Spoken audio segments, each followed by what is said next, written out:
Shalom, mari kita belajar bersama. Maliaki 3 ayatnya yang ke-10. Demikian firman Tuhan. Bawalah seluruh persembahan persepuluhan itu ke dalam rumah perbendaharaan, supaya ada persediaan makanan di rumahku. Dan ujilah aku, firman Tuhan semesta alam. Apakah aku tidak membukakan bagimu tingkap-tingkap langit dan mencurahkan berkat kepadamu sampai berlimpah-limpah, sampai berkelimpahan.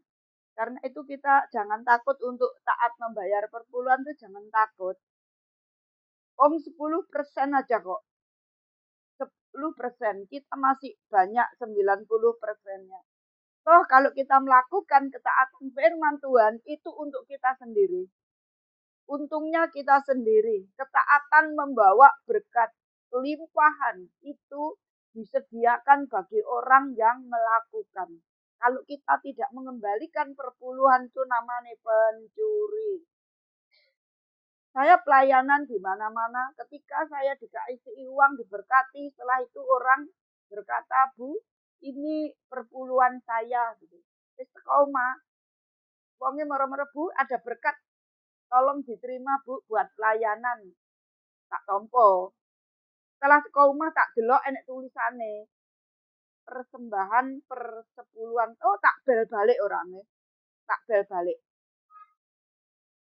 Dia bilang gini, Bu, jenengan ki waneh loh Bu. Wong saya itu perpuluhan saya mesti tak bagikan, tak kasihkan hamba-hamba Tuhan. Orangnya lo nggak pernah nolak. Kok Bu Hana ini kok nolak? Maksudnya apa Bu? Tak jelaskan.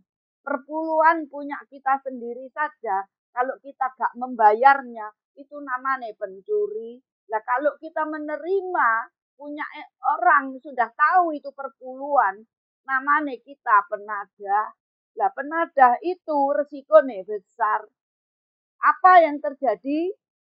Karena nantinya kamu itu nggak dapat apa-apa. Masalahnya bukan hakmu untuk membagi gitu loh. Wong punya Tuhan kok dibagi. Kita makannya di situ ya dikasihkan ke situ. Wong sudah jelas. Bawalah seluruh persembahan perpuluhan ke rumah, ke tempat perbendaharaan. Supaya ada kesediaan makanan di situ. Lalu kita misalnya makan di sini, bayarnya kita makan bakso, bayarnya ngene warung soto sono. Yo gak iso to. Mangan bakso bayarnya ngene warung soto. Yo bakso rugi to. Ibaratnya seperti itu. Kita milik Tuhan harus kembali kepada Tuhan. Kalau kita mau diberkati. Kelihatannya sepele, tapi orang kadang-kadang ngeremehin. Perpuluhannya kadang-kadang kalau ada orang mengingatkan pendeta khotbah, pendeta mata duitan sing diceritakne karo perpuluhan ae ngono. Itu untung itu, yang untung itu kita kalau kita taat. Perpuluhan jangan sekali-kali gak bayar kamu. Kalau kita gak bayar perpuluhan, kita kering nanti. Kan sudah pernah aku cerita. Ketika saya tidak membayar perpuluhan, kita mengalami keadaan kekeringan. Tetapi ketika kita taat mengembalikan milik Tuhan. Contoh, kemarin saya itu gini Tuhan, istrinya yang bayar. Tuhan itu loh gak pernah terlambat. Tuhan itu paling the best loh pokoknya. The best. Sudah tahu kita nggak kerja wong rumah ya rumahnya Tuhan. Urusannya Tuhan. Urusanku melayani, urusannya duit, urusannya Tuhan. Ketika kita taat berani mengembalikan, pas butuh pas ada. Pas butuh pas ada. Pertolongannya tidak pernah terlambat Tuhan. Kita nggak perlu takut kurang, kita jangan takut untuk apa. Situasi keadaan itu gak menentu. Tetapi kalau kita benar-benar taat sama firman Tuhan, hidup kita tidak ditentukan dunia, apa kata dunia, tetapi hidup kita apa kata Tuhan. Gak, situasi itu gak jadi jaminan. Belum tentu orang sing sugih, kaya, itu bisa. Kenapa? Merasa kurang. Gak ada cukupnya. Dan kelihatannya itu sawang sinawang. Kelihatannya wong sugih, magrong-magrong, mobilnya mewah, mobilnya antri banyak. Loh, ini apa banyak orang yang bunuh diri kok banyak-banyak itu malah orang sing sugih. Karena apa lho, tukang becak bojone 5 ya orang bunuh diri. Tapi apa bojone 5 kerja dhewe-dhewe golek pangan dhewe-dhewe. Gak enak sing bunuh diri, gak enak cerita tukang becak bunuh diri, gak enak cerita. Justru malah wong kaya-kaya. Karena apa? Karena mereka tidak melakukan firman Tuhan. Dia hidup mengandalkan kekuatan. Firman Tuhan kan jelas.